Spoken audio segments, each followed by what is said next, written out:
Kayo ang sagot sa isang matagal ng panalangin, ang tahimik na hiling na sa wakas ay dininig. Sa inyong ngiti, may liwanag na nagpapawi ng alinlangan. Sa inyong pagdalo, may katiyakang hindi kayang igupo ng panahon. Ito ay isang pangakong hindi lang binibigkas, kundi isinasabuhay, isang pagmamahal na hindi kayang buwagin ng bagyo.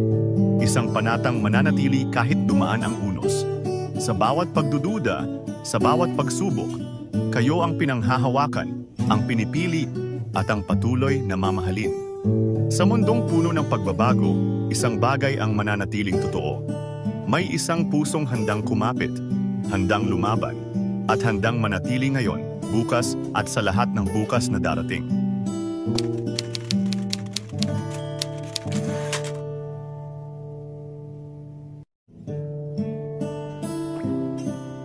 Nagtagpo ang ating mga mata. Parang mundo'y tumigil sa paghinga. Isang sulyap at biglang bumilis ang tibok ng puso. Tila ba ikaw ang sagot sa matagal kong panalangin? Sa bawat ngiti mong kay liwanag, binabalot ang gabi ng bituin. Sa bawat araw na ikaw ang laman ng isip, ang puso ko'y muling naniniwala na ang pag-ibig ay kayang magtagal, na ang pangako ay maaaring tuparin. Pinapangako ko, ako'y sa'yo ngayon, bukas, at sa lahat ng mga bukas na darating.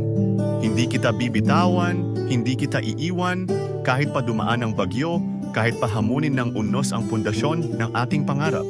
Sapagkat sa bawat tampuhang dumaan na parang ulan sa tag-araw, hindi iyon naging dahilan para lumamig ang apoy ng pagmamahal na ating sinindihan.